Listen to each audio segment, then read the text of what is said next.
Hello everybody, Sam here, engineer, MBA, and investor. And in today's video, we are talking about Mammoth Biosciences and Regeneron partnering up, partnering up. And that was announced 3 days ago. And that's a huge commercial deal. And we'll take a look at why it makes sense for both ends. But before I do that, a couple of notes. I actually tried to make this video yesterday, and I actually did publish it on YouTube. Usually, when I publish my videos, I quickly play the video just to see if the sound check is good and so on. But for whatever reason, yesterday's video, I did not do that, and it came to bite me because as I uploaded it, I said, you know what? Let me just watch the YouTube video if it's ready, and there was no microphone. I was basically talking in silent, and I deleted that video. And then obviously I had a couple of things to do throughout the day, so I'm basically making today the video that I was supposed to make yesterday. Unfortunately, we're only getting one video for this weekend. I said two per week, but technical difficulties, I don't know. Anyways, I'm gonna jump right into it, guys. So Mammoth to receive 100 million upfront and equity investment from Regeneron at signing.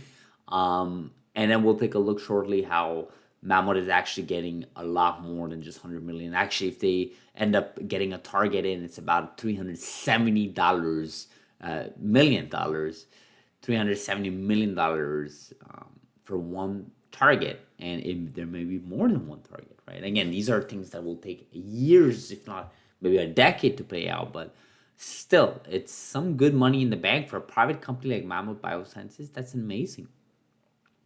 And then what's happening here is Mammoth is they have their own like proprietary ultra compact CRISPR based gene editing platform.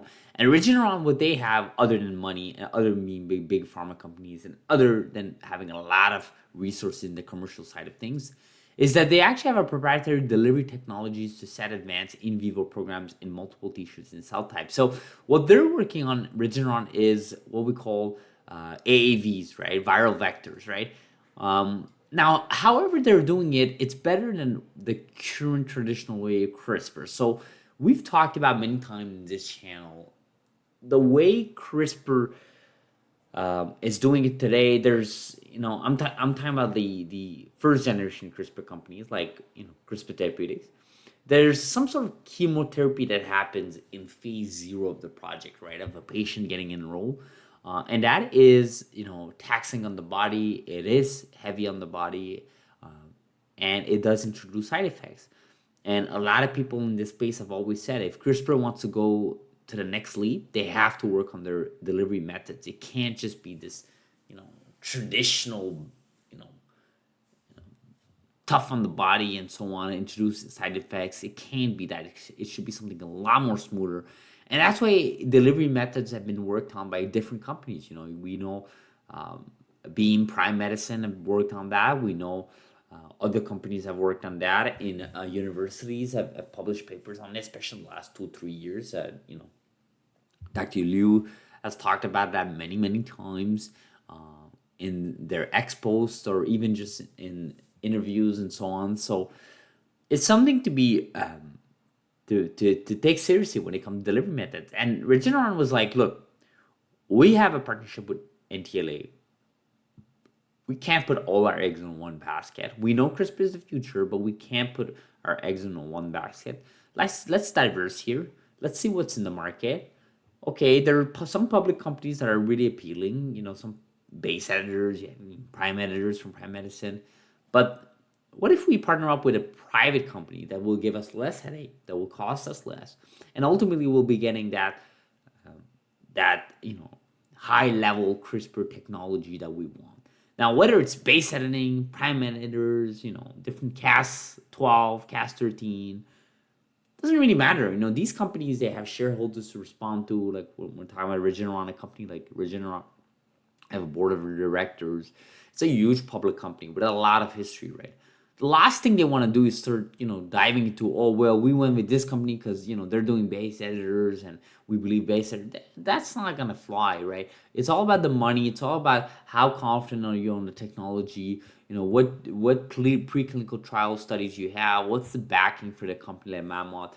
Mammoth. And actually, Mammoth is obviously co-founded by Dr. Doudna, right? Even Doudna had a couple of words to say uh, about this press release. So clearly, she's still involved in this company, and clearly, uh, Dr. Doudna's involvement is unlocking opportunities for Mammoth, because now you see Regeneron partnering up with Mammoth, and which leads me to believe that. Which leads me to say, rather, that I would love Mammoth to be a public company, but unfortunately we can't have everything, right? But anyways, moving here to years Expo Strata. Again, I wasn't gonna cover this in yesterday's video, but because I sort of posted on X that what happened with my video, no no sound and so on. I also posted on their comments, and then they directed me to this thread here. And obviously, it's sort of talking about high level what I talked about, right? So, Mammoth Biosciences is currently developing a novel compact nuclease associated gene editing system with a variety of editing functionality that's smaller size than other CRISPR-based systems, and first, including first generation Cas9. So maybe this ultra compact is really what fits with the delivery methods of Regeneron, right? So you get best of the both worlds at this point, right? And again, it's a win-win for both companies, right? Mammoth gets upfront money. Mammoth can share that target a lot more, like 370 million. They can get a lot more for Regeneron, and most importantly, they can let Regeneron take the commercial side of things, which companies like CRISPR companies do not want to do. That one, they don't have the experience, and two, they're really focused on the CRISPR technology, right? It's two different volume. The whole sales force, administration, discussions with the FDA. You look at treatment centers. I mean, you see what CRISPR Therapeutics is going through with this, with Vertex, and everything's going well for them. But it took a lot of money from Vertex, right, to make this happen. For them to own 60% of that program cost them, over $1 billion, right? And that's something to notice, right? And maybe Mammoth's gonna replicate that. And of course, with inflation and so on, that cost is gonna go a lot more.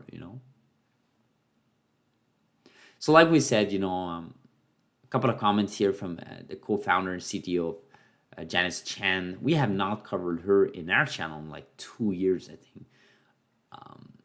I have not covered Mammoth Biosciences in like 2 years, to be honest, and it's a great time to cover them. It's a great excuse to cover them with this news.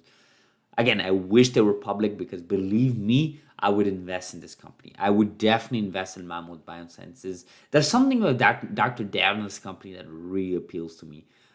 I don't know what it is. I think it's, well, I know what it is. It's their technology, their investment in the right side of things, in diseases that have really high potential revenue, but most importantly, of course, curing those diseases. And then you see what NTLA is doing right now, CRISPR Therapeutics, obviously. So yeah, Caribou. I mean, there's nothing about Caribou. Caribou is also a really nice company in this landscape, which is also, of course, co-founded by Dr. Doudna.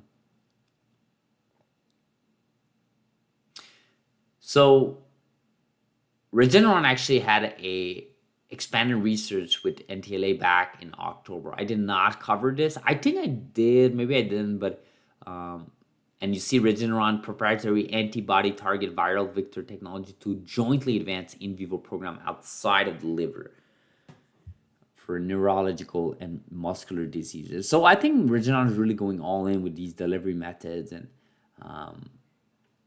I think they're going all in, and I think it's good for them. It's good for them, and I'm really happy for Mammoth for making this happen, right? Mammoth actually had a collaboration with Bayer, right, and that was for a smaller deal, but upfront to $1 billion potential. But to get to that point, it'll take years and not decade, right? Mammoth is doing something really interesting, guys. I would argue they're preparing to go IPO sometime either end of this year or early next year. I mean, when you do these types of deals, the next logical step is to go public, right?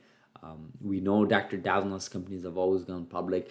Investors, early investors, and early employees and current employees, they want to cash out, right? I mean, at some point, you just don't want to just say invest in that money. You got to pay your things, you got to diverse and so on. I think it'll make sense. And I think they had some sort of hiring, I remember, in the commercial side of things like a few months ago. But that's what I wanted to cover, guys. I wanted to cover Regeneron partnering up with Mammoth. It's big news. The best technology like Mammoth claims, and the best delivery method like Regeneron claims, marrying together to create what we're about to see in the next few years. So let me know in the comments below what do you guys think, guys. Subscribe if you not, like this video, and I'll see you in the next video. Thank you very much.